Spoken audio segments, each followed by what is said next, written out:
Hello, how's it going, people? Welcome to the stream. Welcome. A bit later than usual, obviously, but some things happen, basically. But it is what it is, I guess, at the end of the day. But for today, we have some chill vibes. I genuinely cannot express this enough how many chill vibes we're gonna have today. Today, we're gonna just talk about Arsenal in general. We are closing in on the end of year 2024.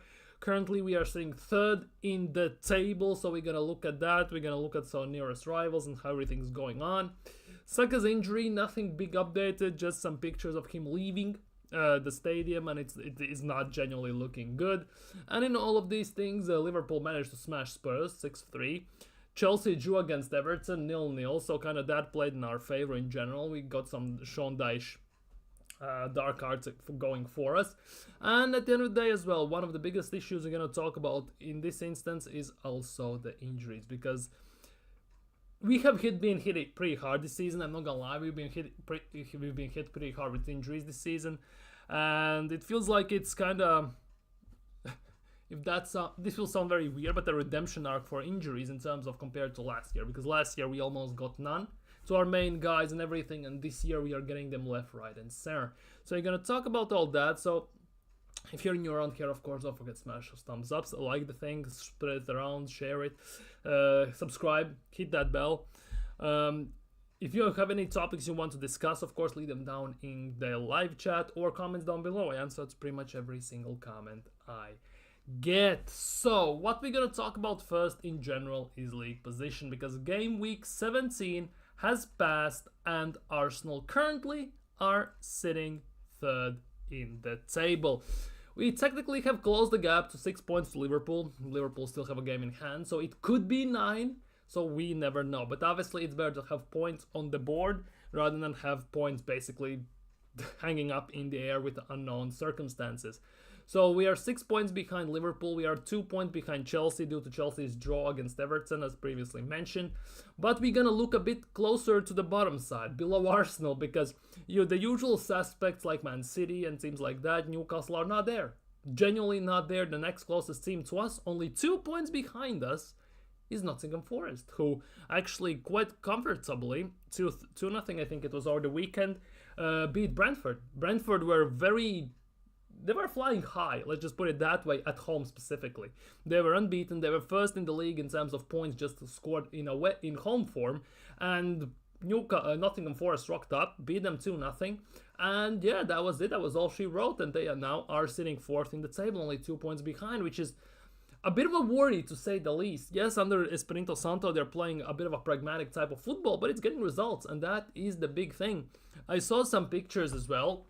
It's a type of conspiracy theory, in a way, that last time Nottingham Forest, after 17 games, was on 9 wins. They finished basically near relegation. So whether that's going to happen or not, I don't believe so. Let's be real, I don't believe so. I think they're good enough to get that, to somewhat, to a certain extent, sustain this level.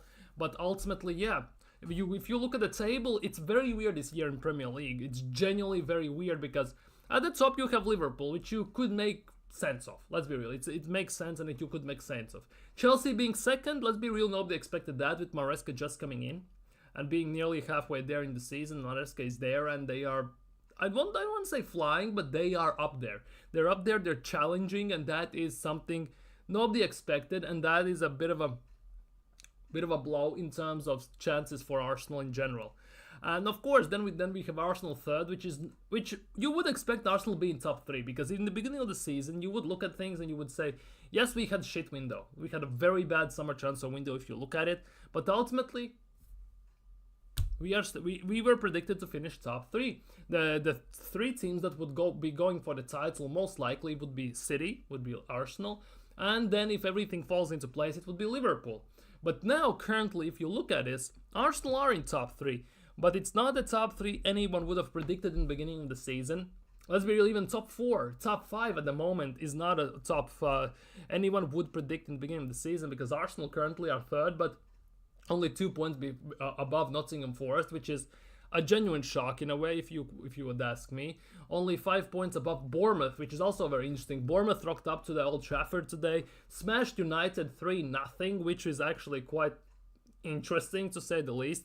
I didn't expect that to happen as well. I expected that there would be a possibility that Bournemouth would win, I was predicting 2-1, but 3-0 in such a convincing fashion in a way. It is a bit of a weird one to say the least. And then after the 5th spot come 3 teams everyone predicted for top 5 in general. Let's be real. Villa are sitting 6th, and they had a bit of a drop, but they are kind of up there still. They are only 1 win away from top 4, so they basically are up there, and they're only 5 points behind us, which already shows a bit of an issue in that regard. Because let's be real, that game Arsenal played against Aston Villa, it could have gone either way before Arsenal scored, and Aston Villa had bigger chance to score. And if they get that, when Arsenal are sitting on 30 points and they're sitting in basically 6th, if that would have been the case. Then comes Man City, who are 7th, and they are in a massive freefall, genuine massive freefall, and nobody knows what to expect now from Man City. Obviously, I'm one of those people who, if you follow Premier League for quite extended period of time, you have seen that Man City have this ability to, after Christmas, just go on a 30-40 game winning streaks without losing pretty much any single game. And everyone's not expecting that to happen now. Because in a free fall they are with losing Rodri and specifically, they are a bit of a confusing team at the moment, because they lose to teams they were never losing to in the last decade in a way as well, because that is very un-Manchester City-like. And this now begs the big question, because Man City are only 6 points behind us. If you look at it in the table, we still have to play them at home. Let's be real, we'll still have to play them at home. Liverpool also still have to play Man City.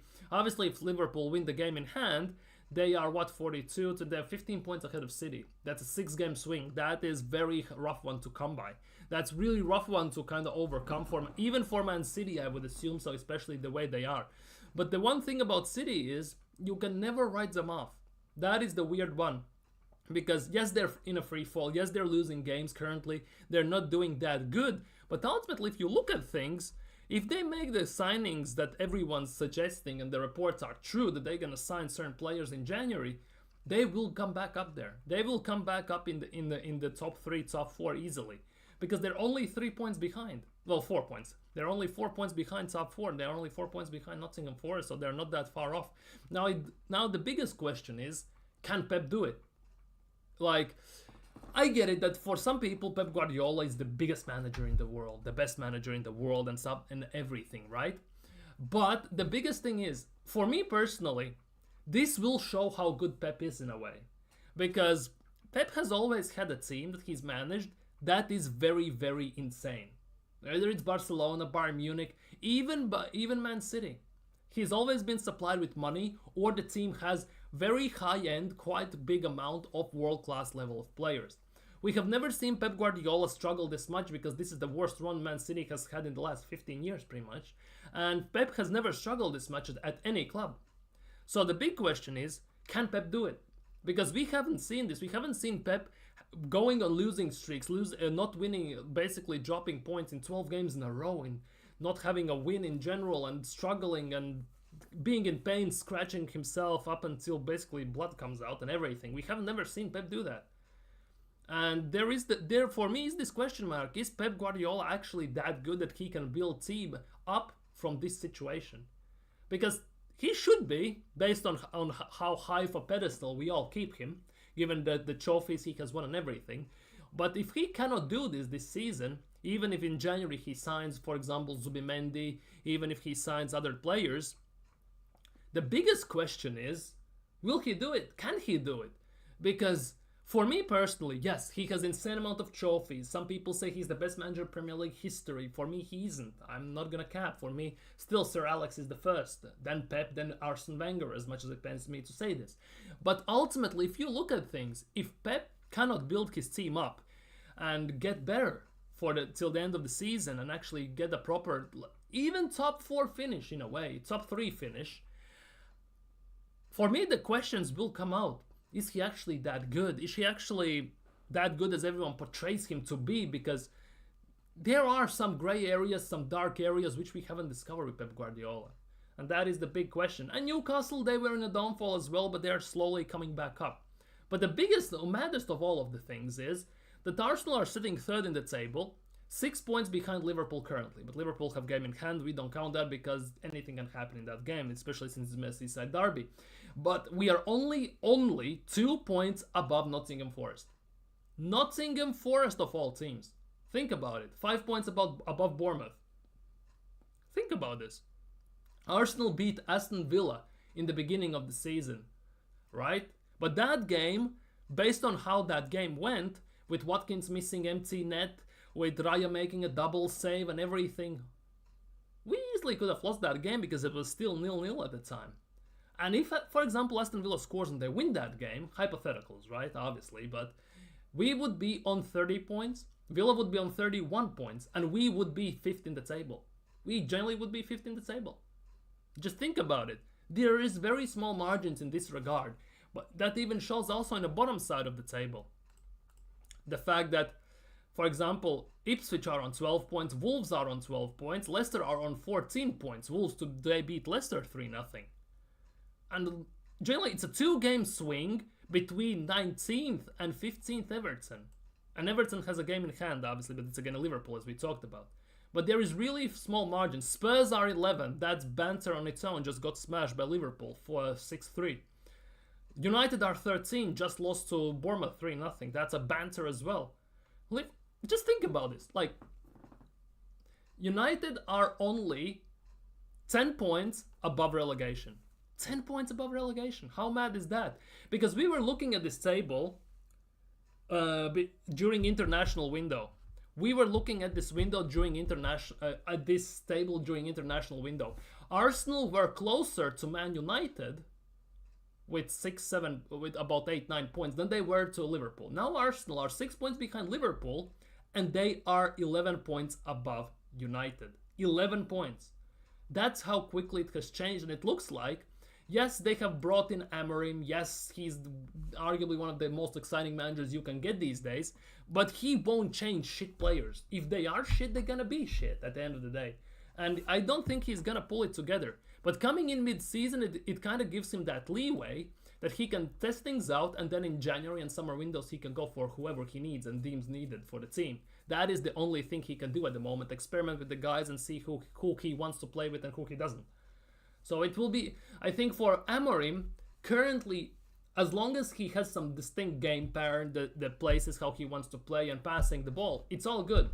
The question is, the biggest question is, can he supply this in summer and January? And once he does, then we can judge him properly still. I know it sounds weird that I'm fanning United, but it is what it is. Saka injury is peak, and that is genuinely something that is very concerning, because Saka has been pictured leaving, obviously, on crutches after the game against Crystal Palace. Now, obviously, apparently it's a hamstring injury. Who knows? But ultimately, for me, this is basically screams like 4 to 8 weeks, that month or two, which basically means Saka, there's a possibility that if Saka doesn't recover, or it's not that, if it's a smaller injury, okay, cool, it's a week or two, but if it's a bigger one, he will miss the games against the United in the FA Cup, Newcastle in Carabao Cup semi-finals on January 6th, and more and more. And that is now a big concern, because in summer in January, we actually play some somewhat big teams as well. We play United, we play Spurs, so it will be a bit of a question mark. Can Arsenal do it? Can they actually put themselves up? Especially yesterday, when Martinelli stepped into that right wing, he actually looked better than he does on the left wing.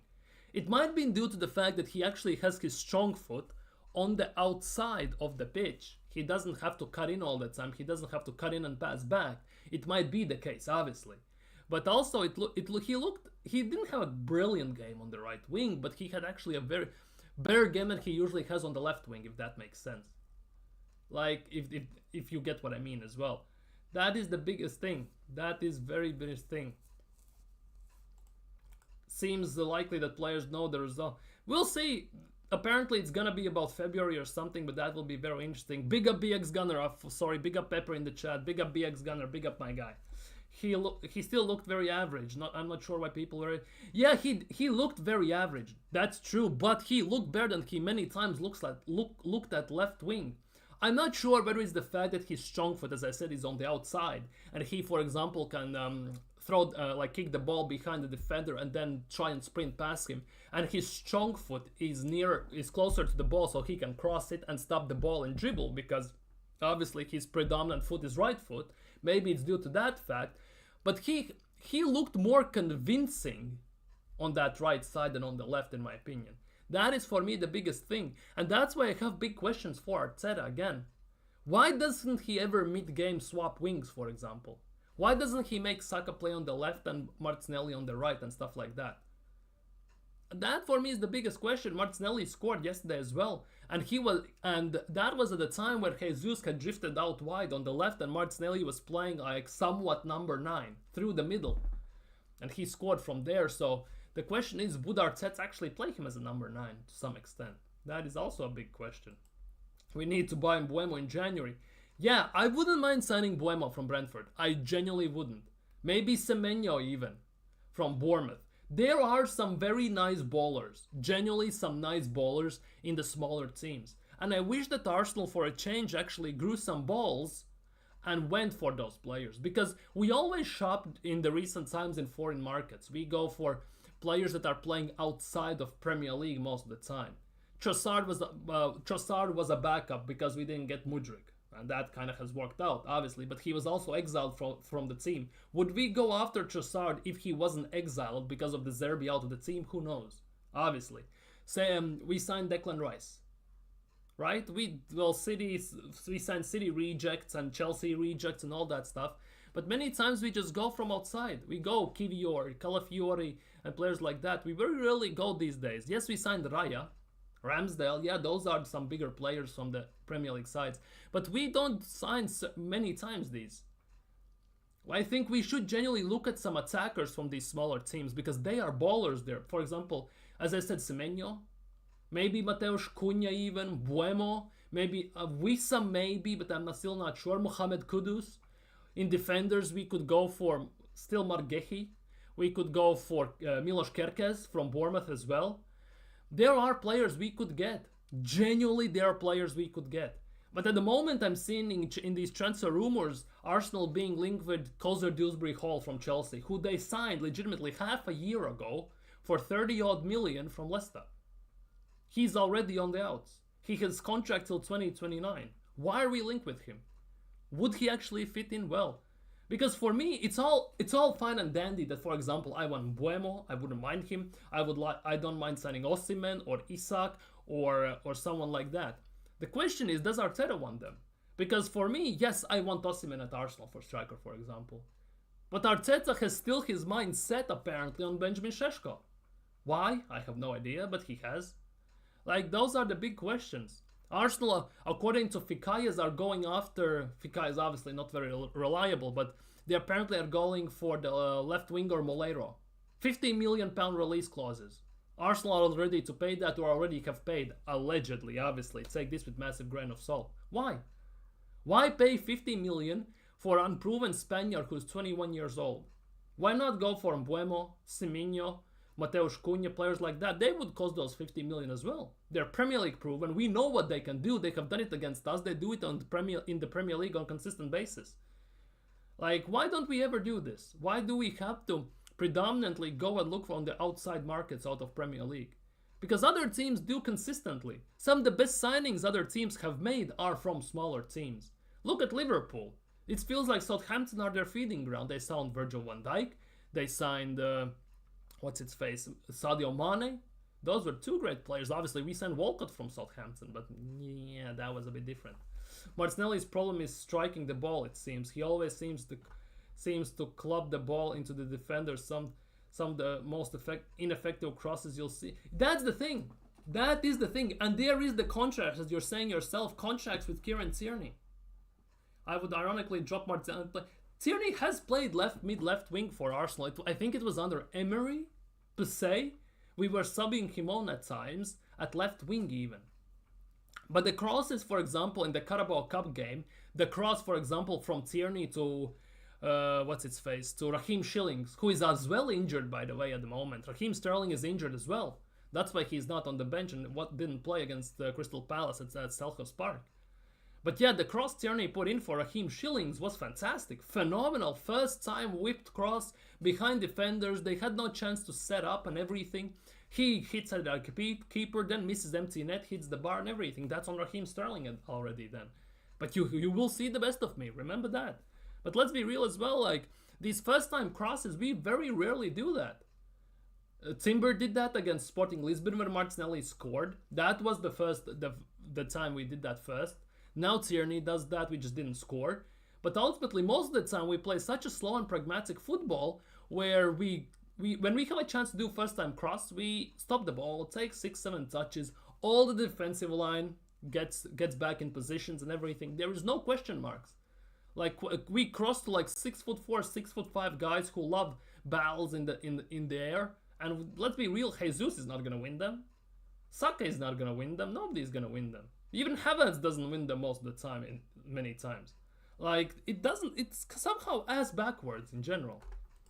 Will Emery knows how to get the best. Yeah, I wouldn't say best out of players, I think best out of the attacking players.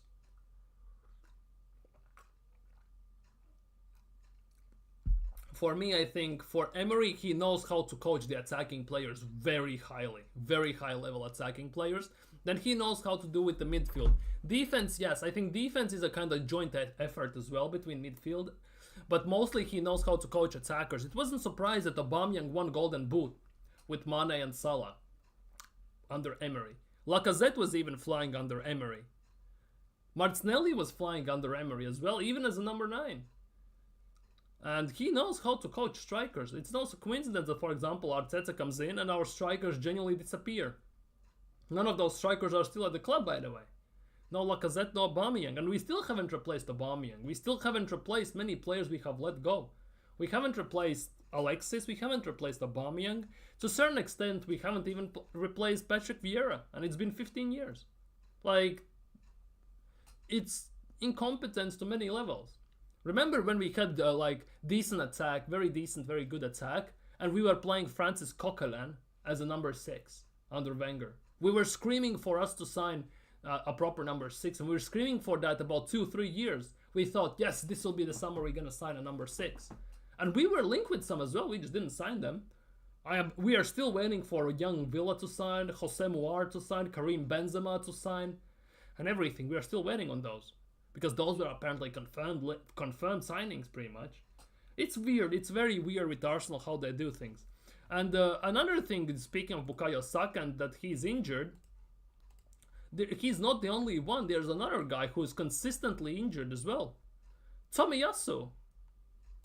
Look how available Tomiyasu has been this season in Premier League.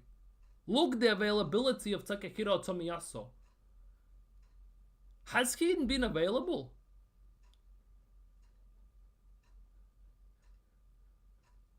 He just, half a season has passed pretty much, and he still hasn't played a game in Premier League. That's it. He has done nothing. I think he played, against Southampton as a sub, or he came, or something like that. Tomiyasu is one of the biggest mysteries of the century at the moment at Arsenal. Genuinely. That is one of the biggest mysteries we have. What is happening with him? How comes he never is fit? He can never get hit. See, he has played one game in Premier League. One appearance, and that was a sub as well. He didn't even start. He's been injured more than anything. Like, that is already a worry in itself. Like, look at this injury record at Arsenal. Look. It's not good. It's genuinely not good. And he's not the only one. Zinchenko, Calafiori, the new signing who's consistently injured. Jesus was injured for the longest time with 2 surgeries. The same knee injury. 3 times and everything. He's now back. Let's see if he can kick on. But yeah, it's nuts. People like to scapegoat Tierney that he's always injured. He's not. Yeah, but Tierney is always injured. He's not.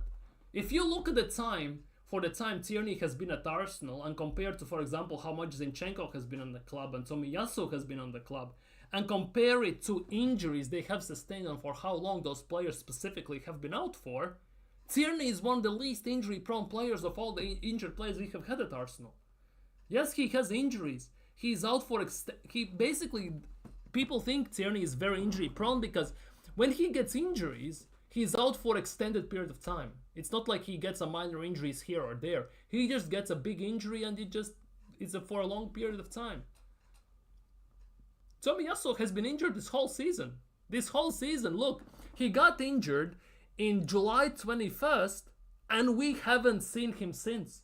July 21st, he got an injury and then he was expected to be back October 2nd. 4 days later, he already is injured once again.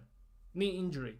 1 week later, it's been confirmed that he has suffered a massive setback and he's gonna be out for God knows for how long. We haven't seen him anywhere. More hairstyles than appearances. Exactly. More hairstyles than Arsenal. He has played for Arsenal this season. That is already not a good look. And look, he joined Arsenal in 21-22 season. So it's been 3 years. Well, 2 years, okay? Well, 3 years. Yeah, 3 years. He has missed, what? 32, 39, 48, 54, 58, about, I think, 12, 58, 70. About, what, 68 games? 68 games over 3 seasons. 68 games missed for Arsenal over 3 seasons. 68 games over 3 seasons. That's 23 games on average a season. 23 games on average in a season. And Arsenal play per season around what? 50, 60 games? He misses half the season pretty much all the time. And that doesn't include even the games when he doesn't play. He doesn't get subbed on and anything. It's actually just nuts. Last time we beat City, he was involved in the build-up goal. Exactly, that's the thing. When Tomiyasu is not injured and he's actually in form, he's actually a very, very good player. Remember when he played left back against Liverpool and completely nullified Mohamed Salah? Because Salah always cuts inside, Tomiyasu always made the tackle. Under Klopp, they played with long diagonals. Tomiyasu is tall and decent in the air. He read those balls easily. He was fantastic in that game. Last season as well, Tomiyasu hit a form at some point when he was replacing Ben White. And I was saying, I don't want even Ben White to be back. I much rather see Tomiyasu because he was fantastic. But 3 games later, he gets injured and he's out again. That's the thing. Tomiyasu is a very, very good player. Very good player if he's not injured. But that is the biggest issue. The best ability is availability. And obviously, the two of the best abilities is availability and the accountability. Since there's no accountability at Arsenal Football Club, we just can pray on we can just promote it so so the manager, players get accountable for things they do. But ultimately, for players, it's availability. And Tomiyasu is not available whatsoever. We have played, 30-something games this season, and he hasn't played once as a starter. He has come on once off the bench, and that's it, in 30-plus games this season. Like, that doesn't compute whatsoever. That shouldn't fly. And the biggest issue is, we even sign players that are not injury-prone, but we make them injury-prone. And one of the prime examples, obviously, is Thomas Partey. Under Diego Simeone, under Simeone's regime, he was pretty much never injured. He comes to Arsenal consistently injured. And same patterns applied to, obviously, Calafiori. Obviously, he had massive injury problems before. Zinchenko, Gabriel Jesus. And there are a few more I'm missing out. Martinelli on occasion, obviously.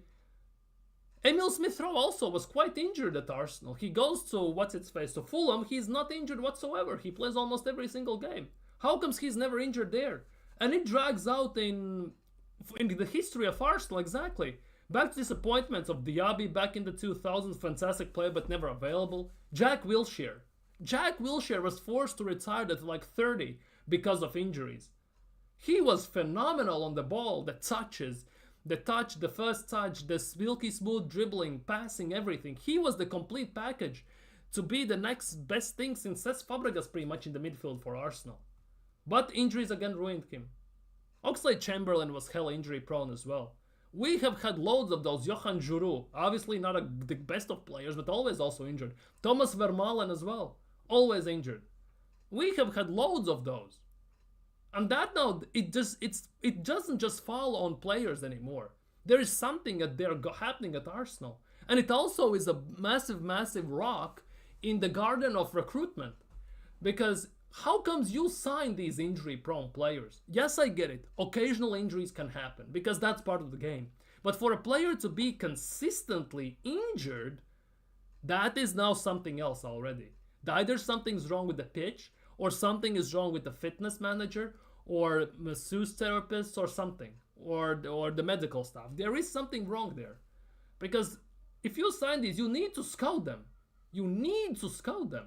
Yeah, exactly. Tomiyasu can never fit a blue season. Look at this. We have played 17 Premier League games. He hasn't been available at any of them. In one of the games, he came on as a substitution. Besides that, always injured. Always injured, never available. Like, that just isn't good enough.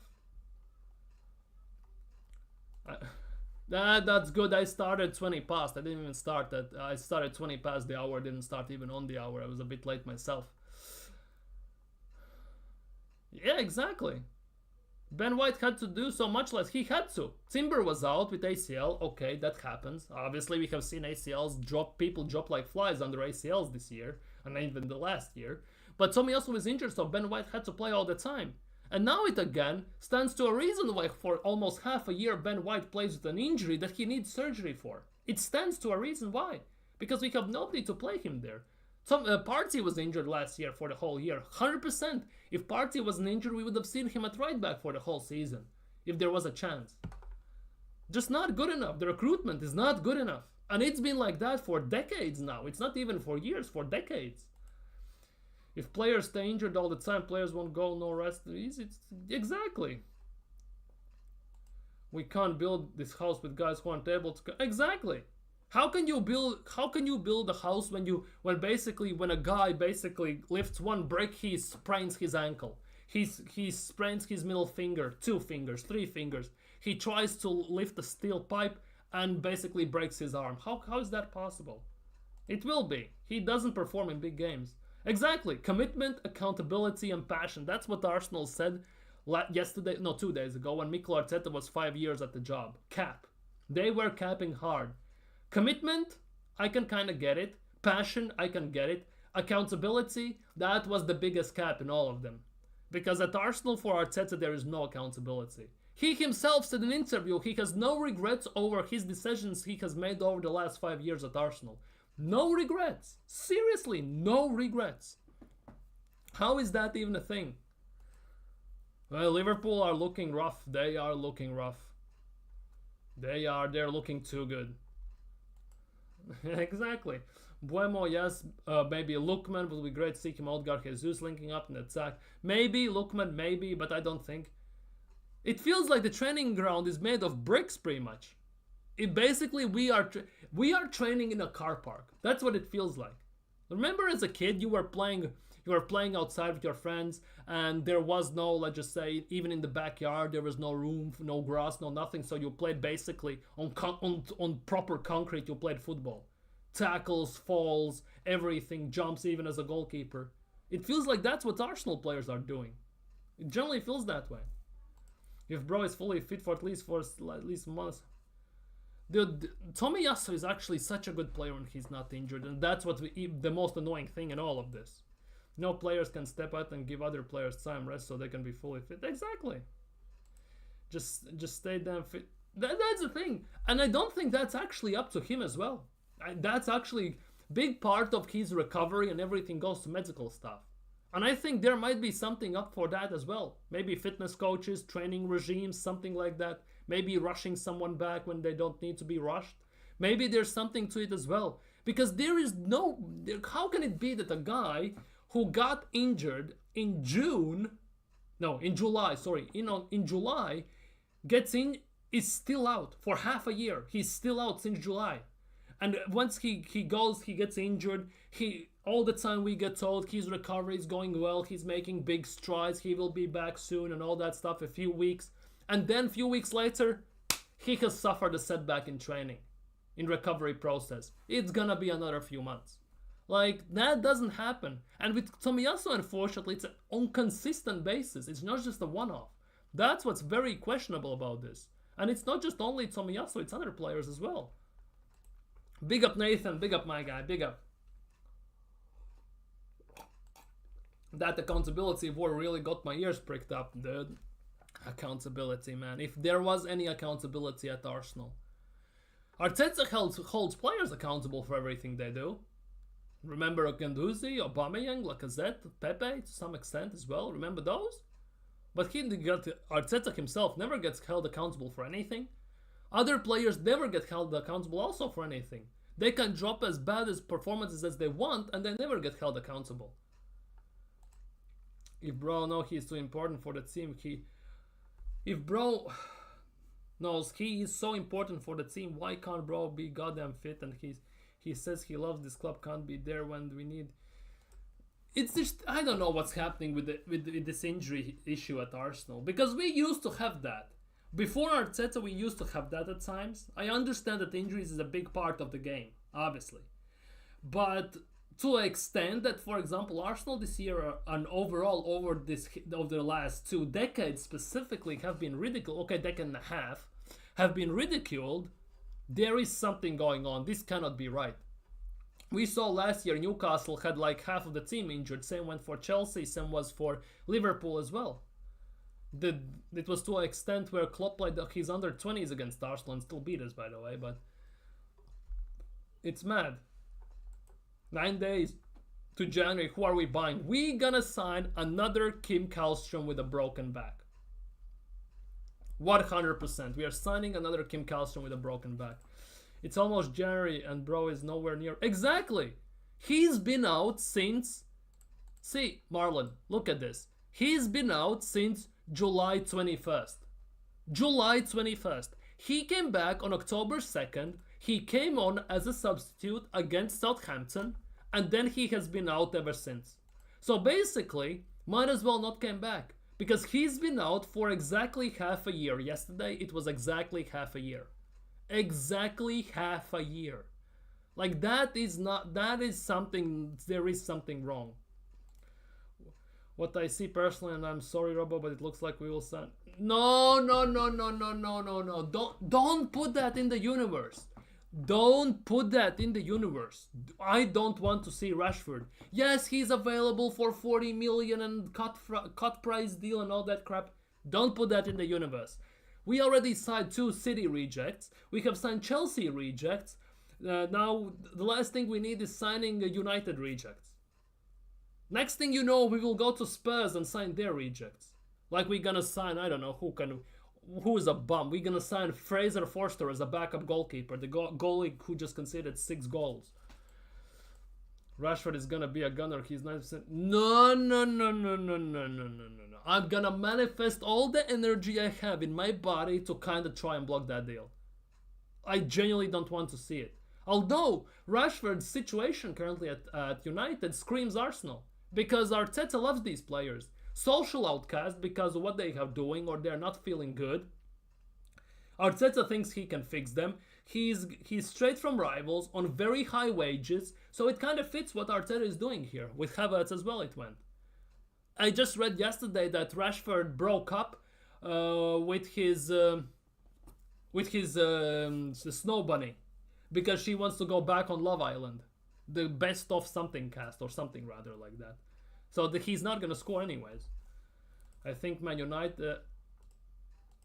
I think Man United players down tools because of Rashford's situation.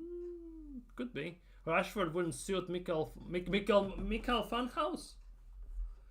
That's the thing. Rashford would be the only player, if he came to Arsenal, who Arteta would have signed despite the attitude. Because Arteta doesn't do well with big egos, with attitudes and stuff like that. And Rashford has a bit of a temper, he has. Also partying out late nights before the games or after the games and everything. And let's be real, Mikel Arteta wouldn't tolerate that one single bit. You need to take that into account as well to some extent, shouldn't you? So that also could be the case why we don't sign him, and I pray for that. I don't want either of them, but it seems mostly him No! Pepper Rashford doesn't do defensive. Oh yeah, Rashford doesn't track back as well. One of the biggest reasons why he also wouldn't come. Rashford is lazy, and I think he'll get on with the players. Yeah, that's the thing. He would get on with Arsenal and the Arsenal players definitely. With Arteta as well, I genuinely believe so. The thing is though, would Rashford work defensively? That is the big thing.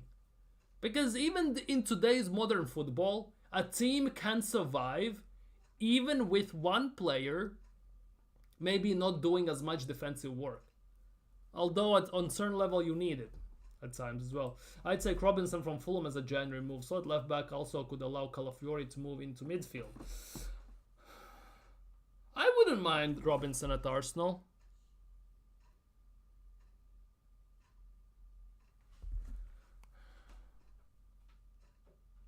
Give me a sec.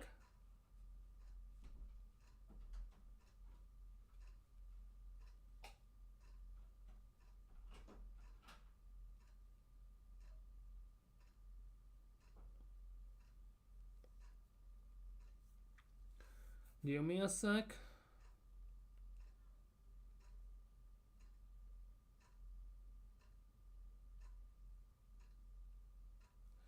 But yeah, ultimately it is what it is, I guess, at the end of the day.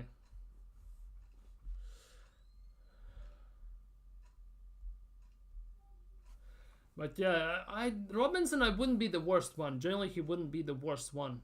Although, can he invert? That is the big question, because with Mikel Arteta, with his obsession of inverting, that actually maybe wouldn't work, because he needs inverting from the left and everything. Although, with Tierney playing at the left, we didn't invert from the left. We actually inverted from the right a bit more, so maybe that could have worked. Lewis Hall, backup left back. Not sure. Lewis Hall, why? I don't think we can sign him anyways.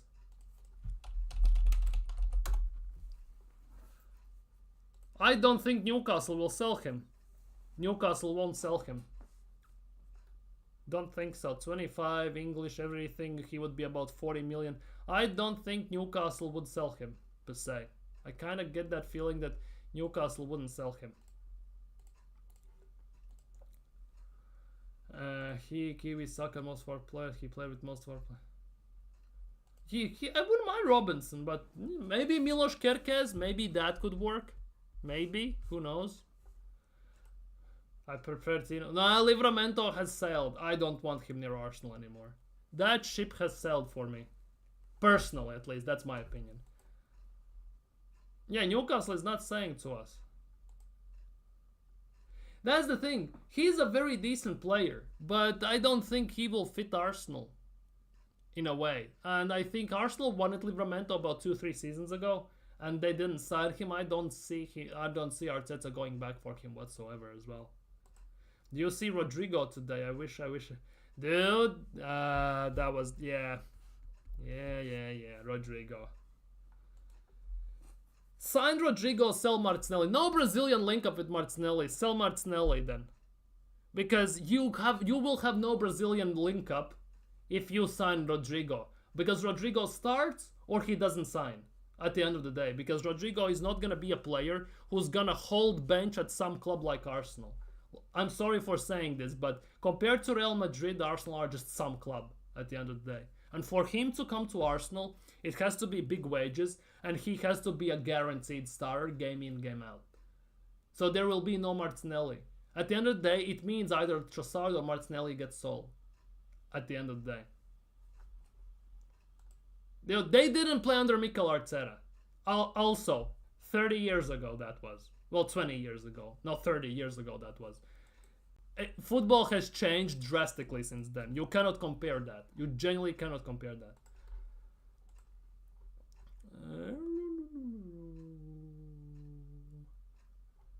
Yeah, but that, I guess it is what it is at the end of the day. But that Saka injury is really pissing me off still to this day. Not sure what's gonna happen with that. Anyways, I went into the wrong one. I want to see if there is any Arsenal news in general. Are there any Arsenal news? Arsenal handed major injury blow as Mikel Arteta provides update on Bukayo Saka. Is that just nothing, or there will be something? That is the big question. Cancel.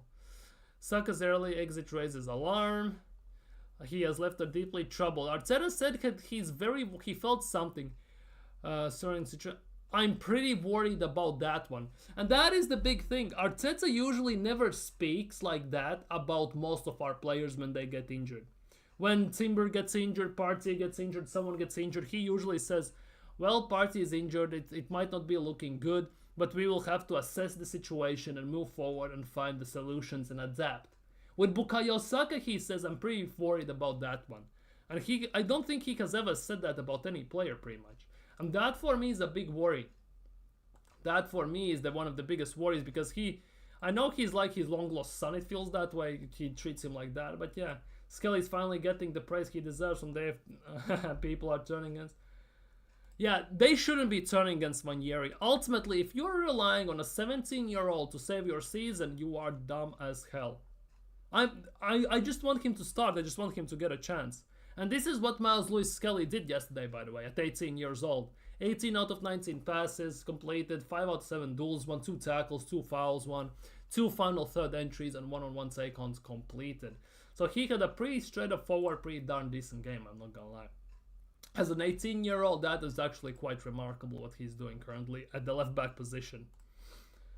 If the club don't bring in a proper attacker for Saka, we need we need Arteta out, we need Aito out, we need Win the Dog out, and we need Kroenkes out. We need everyone out if that happens. Garlic, Tim Lewis, and all them, man. Get them out of the club. Ranieri has barely been... That's the thing. Ranieri has been barely given any minutes.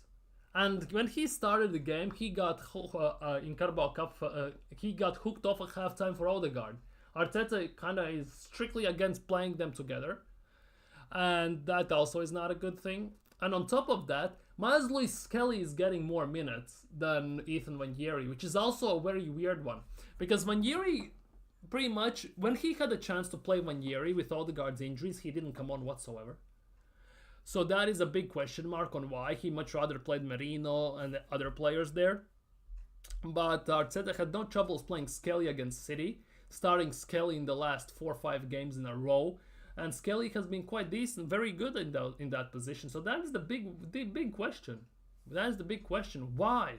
Because when we sold Emil Smith-Rowe, we loaned out Fabio Vieira, it kind of led me to believe that Ranieri actually could be the one who plays a proper backup, but ultimately it doesn't look that way. It doesn't look that way. Arteta doesn't trust him enough, but he trusts Skelly more in that left-back position. Also might be due to the fact that our left-back position is kind of screwed up in general, but who knows? Generally, who knows? Emery, Wenger would have... Dude, under Emery or Wenger, Saka would be much better. Saka would have been given the freedom. Ranieri would be cooking, I'm not gonna lie. I would also think Odegaard would have been cooking as well, even more to some extent. Skelly would have been great under him as well, maybe. But I think under Wenger, Skelly would have played midfield, because no matter if it's Wenger or Emery, they would have played Tierney as a left back. They would have spent about 120, 130 million solely on left backs alone. So that could also be the case.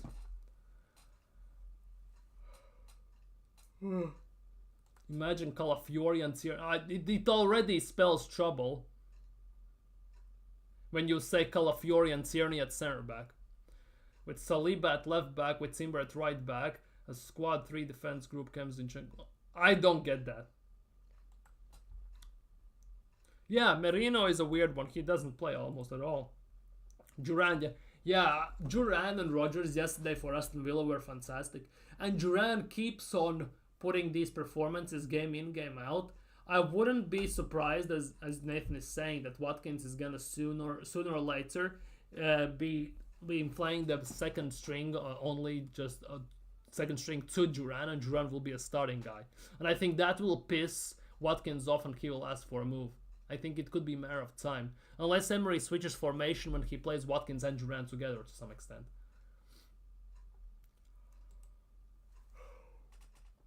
Exactly. Most likely that would be the case. I generally think that would be the case, that under Emery and Wenger, most likely, Tierney would have been that permanent left back, left wing back. I worry that we are gonna get cooked at St. James Park in Carabao. That is one for me the biggest worries as well, because that game, Newcastle is the worst team out of Liverpool and Spurs we could have gotten. Spurs, United, Newcastle, Liverpool. All of these three teams, and the Newcastle was the worst one, and of course we got it. And now we have to go to St James Park. Oh no, and then we have. Is the first game in Carabao Cup at home? Are we playing the first game at Emirates, or are we playing the first game at St James Park?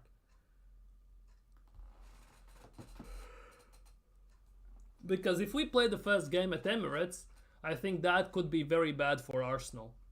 Because in the St James Park, it could actually would be kind of nuts. Yeah, he's quite fantastic. The fact that Jesus has finally gotten over his amnesia and remembering he's a striker and Saka going out injured is typical Arteta time for another hat. That is the thing. We have overplayed Saka so much, ran him into the ground, that it was pretty much a matter of time until Saka gets injured. I was saying that for the longest time. We were saying that for the longest time, no, to the matter of fact. And as much as I hate to be right to this, I was right. We were right in this instance. We didn't find a backup. We loaned down Reece Nelson. Oh, but we have Marquinhos coming back in 9 days, so maybe he will play there. Maybe he will be the main right wing. He's coming back from Fluminense. That is for me the biggest thing. We have been calling this for months, years, by the way, not just months, years. That Saka is being run into the ground, overplayed with no backup, and at some point something had to give. And at this stage, it's giving out. And that is a big, big worry. Because Saka was pretty much very durable all the time. And now he has been hit with a few minor injuries. It already was showing that his body is a bit giving up on him. And now it's a bigger injury. And I hope it's not a massive one that's putting him sidelined for months.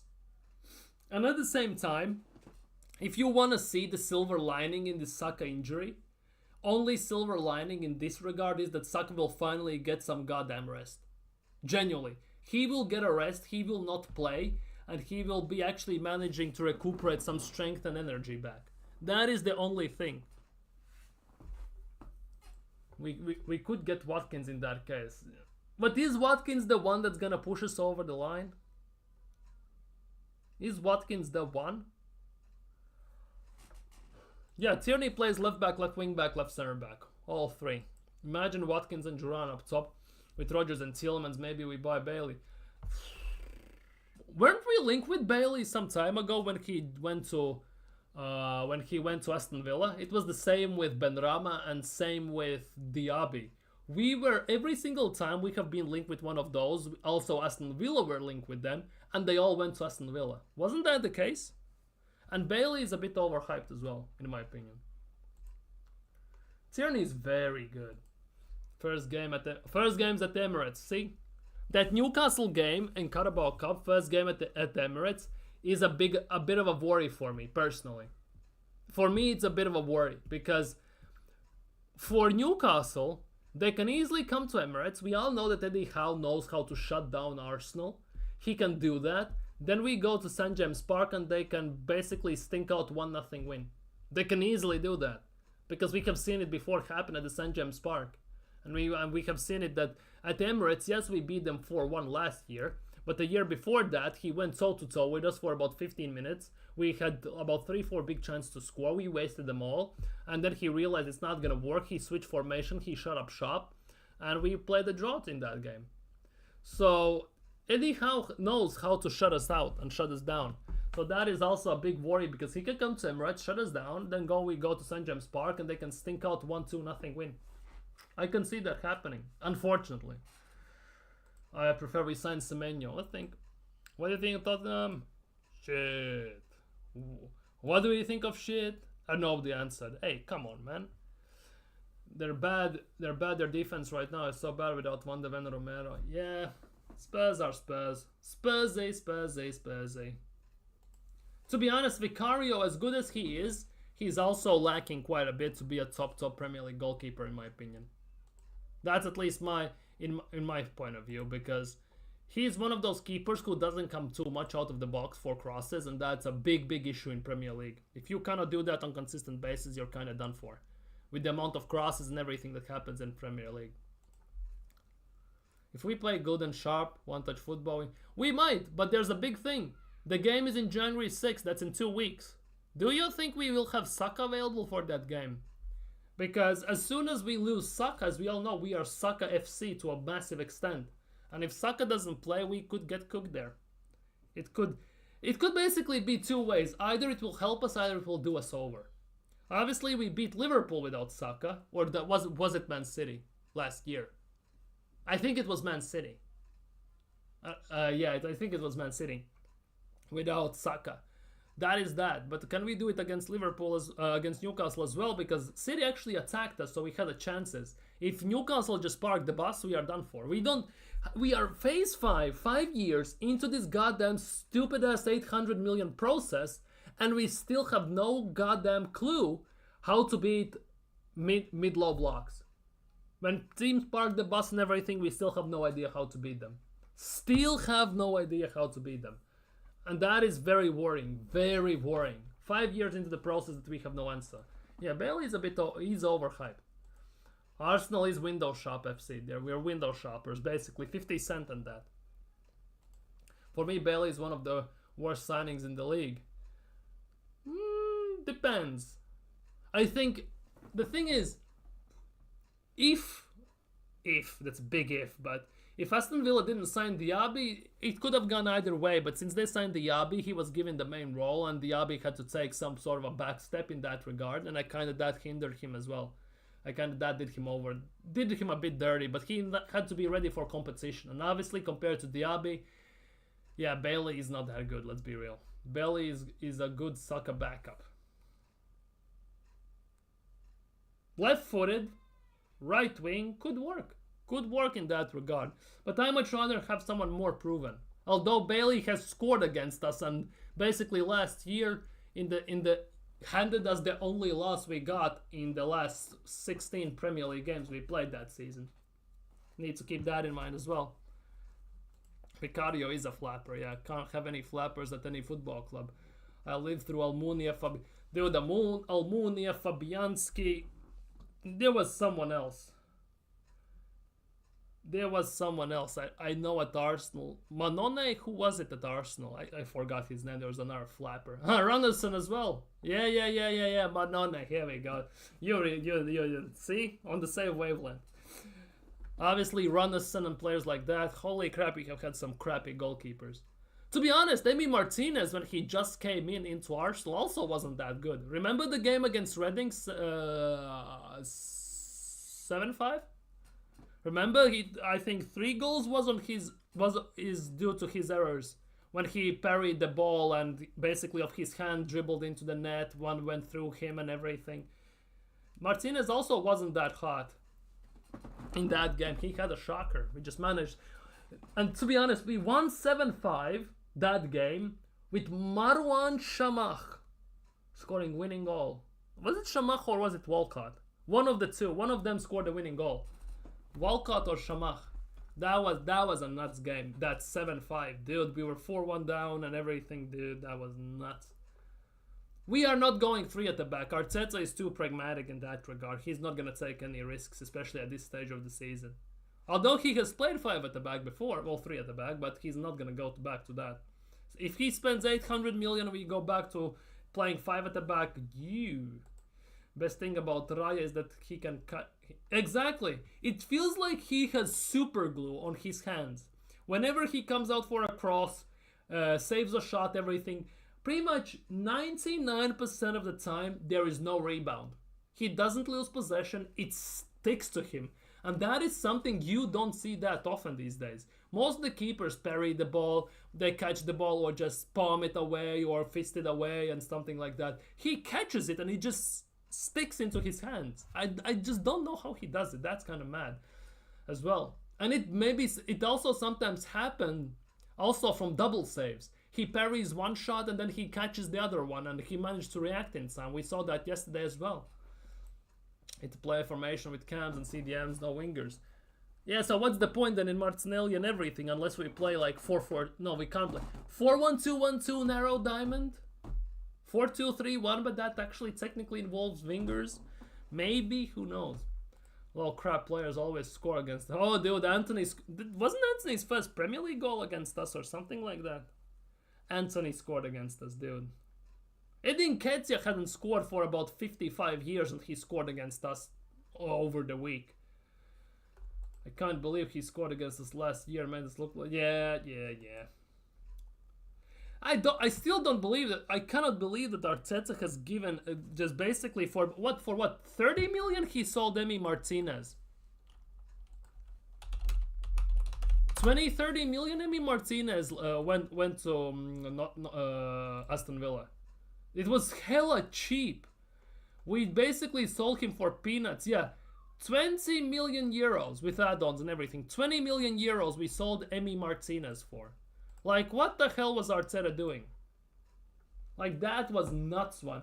And since we sold Emi Martinez, we have gone through 7 or 8 different goalkeepers. Like, we had Matthew Ryan on loan, Runnison, Leno, of course, Ramsdale, Karl Heinz, technically, Norbert Neto now, David Raya, Matt Turner. And it's insane, genuinely insane. I think Arteta still hasn't forgiven himself for that deal. Modern keepers are bad, genuinely bad.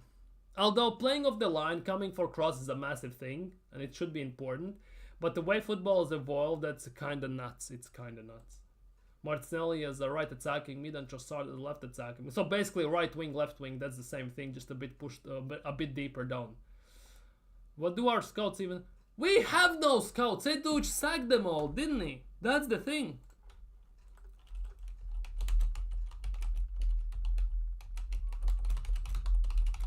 Wasn't that the case?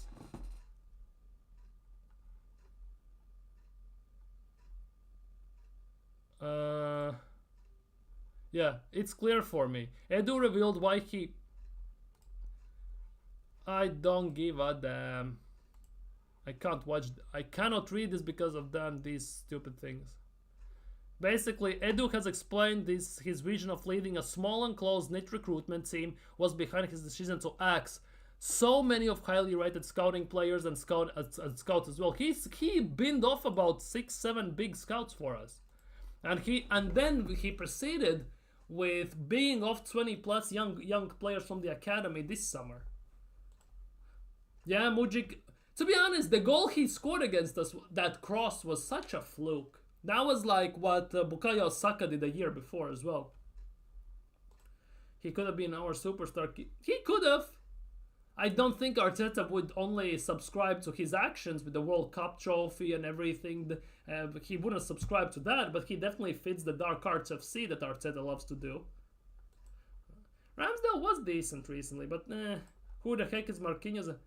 Dude, seriously? You never had for Marquinhos at Arsenal. And I'm not talking about the PSG center back, I'm talking about the right wing. From Sao Paulo we signed, who's on loan at the moment at Fluminense. Was on loan at Nantes and Norwich, and scored the goal against Zurich in Europa League.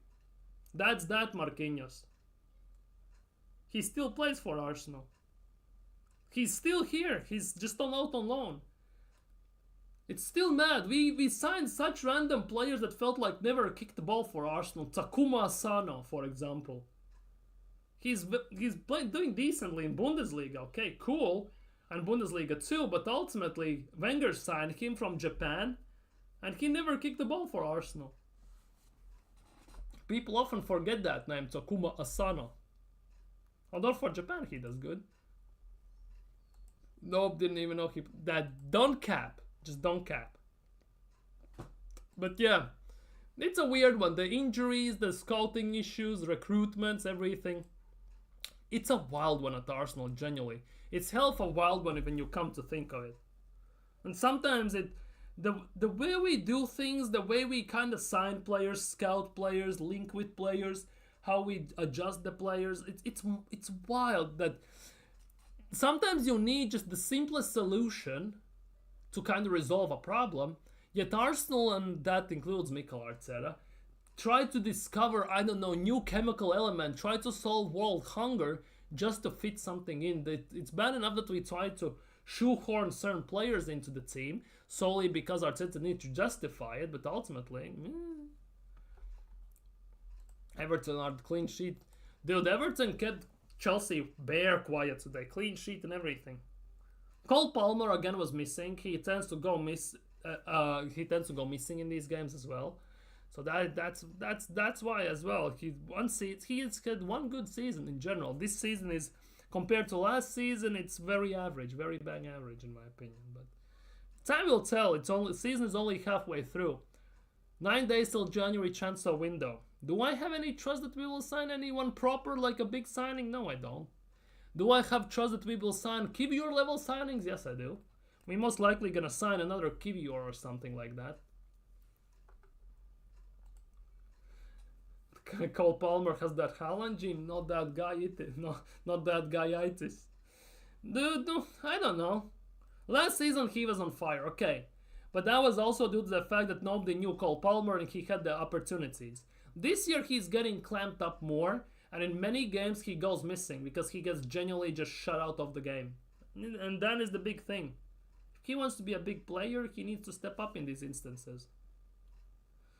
That is the big thing. Haaland is just a beat-sex Zlatan. He wish he was Zlatan, I'm not gonna lie. The way to be honest, since Haaland said stay humble against us, against Mikel Arteta, City has gotten an injury to Rodri, who's out for whole season with ACL. City has won one game in the last 12, mostly drawing or losing. It's kind of peak for them at the moment, generally kind of peak, and Haaland's just not guy when you need a winner and important equalizer. No, that's the thing. For me, Haaland is a very good striker. To be a striker these days, if you have proper players around you, you don't need much, because if the delivery is on point, you are good. And I think, to some extent, it's something like Lewandowski, because for Poland, he's bang average. For any team he plays, Bayern or Barcelona, he's very good.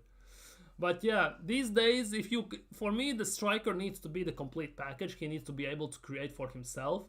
And many times, just many strikers these days just don't know how to do that. Genuinely don't know.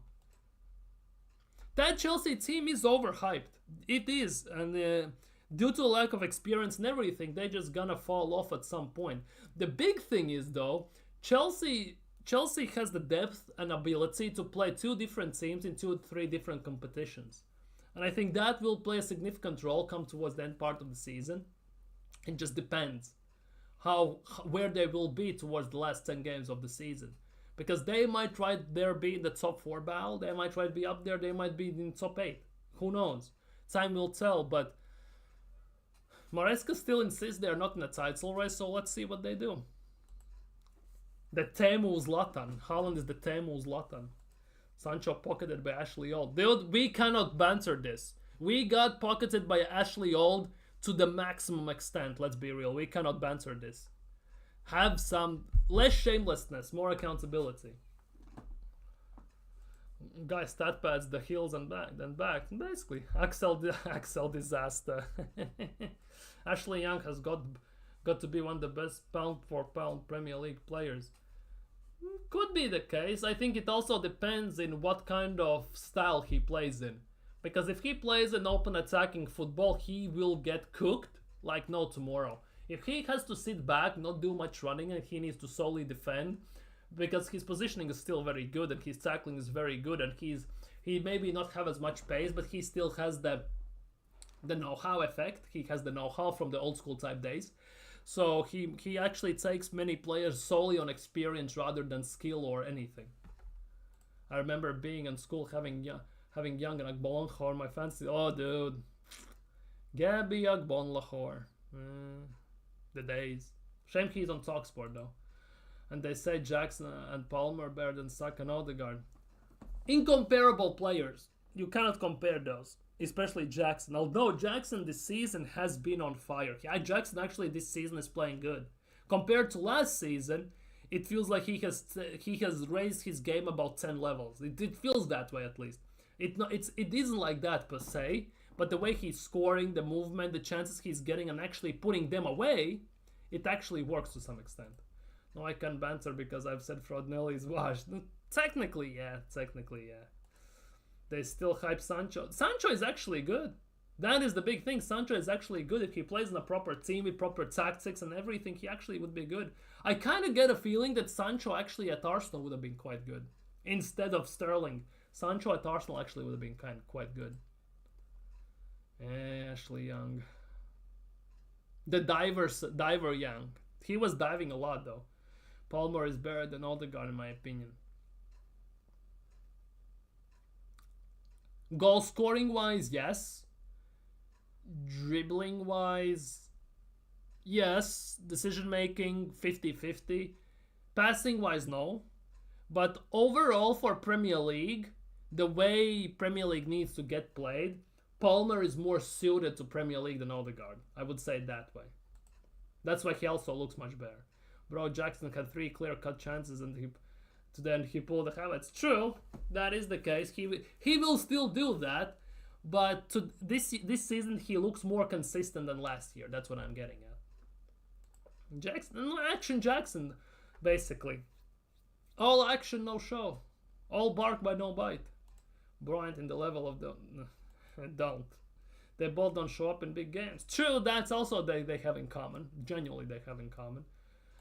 They were clueless against that nasty Dyche low block. To be honest, we weren't that much better. We were not that much better against that Dyche low block. We were utter shambolic. Are you nuts, bro? The guy is game changer, key passer. He makes goals involved in 7 goals. Dude, don't even. Just don't. Don't pull a top gunner, start overhyping Odegaard for what he's not.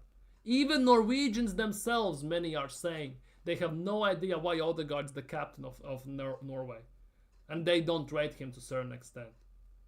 For me, Odegaard needs to go 2-3 levels above. There is a massive reason why Real Madrid binned him off. Why he doesn't start for Real Madrid.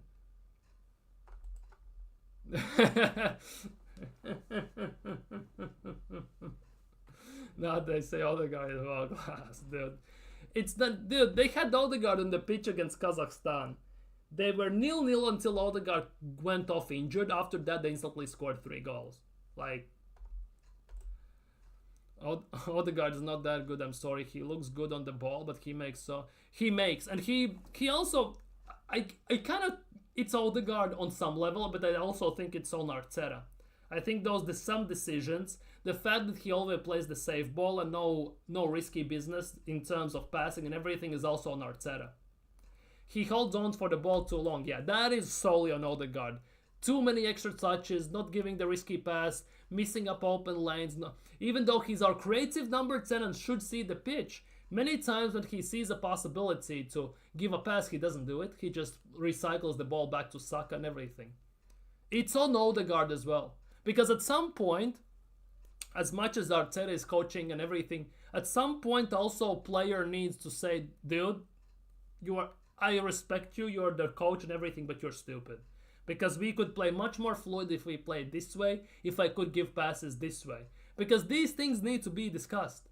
But they don't, because Arteta only wants yes man. Odegaard is a yes man, top Gunnar yes man, top Arteta yes man. So it's never going to happen. Clear chances to play strikers, wingers in long play. Exactly, he just chooses not to at the end of the day. Odegaard, yeah, that is also a thing. Odegaard needs new attacking options to work with because he has had the same attack for the last 3 years and he needs new attacking options to play off to. That is 100%. That is 100%. He also is being played in the wrong. Yeah, true. He's more of an 8 than a 10 for me, definitely. He doesn't have the freedom to do anything. He has the biggest freedom. He just doesn't know. If he gets shut down, he is shut down. He has no ability to pull himself out of these triple presses he gets put on. Because the top players like Alexis Sanchez, Cesc Fabregas, they had the ability. Odegaard just doesn't. He shouldn't play on the left-hand side of the... He should play on the left-hand side of the pitch, but he just won't because Arteta doesn't want him to. His angle bias, left-footedness is ridiculous. Yeah, that's the thing. Same with Ozil. That was the same thing with Ozil, and that is also a big thing. Ozil also was one-footed, but Ozil at least could have given a pass. Odegaard just doesn't do that many times. Bro, you have midfielder who score more goals than attackers. Our midfield have to stay back. Dude, Gabriel, our center back, has scored more goals than most of our attackers. You cannot just do that. That is also the case. But anyways, guys, I've been live for long enough, for nearly Well, yeah, hour and 20 minutes. I'm gonna head off. It's but tomorrow's 23rd, so Christmas is almost here. Need to prepare, need to clean the house and everything. Prepare dinner for about 10 people. Holy crap.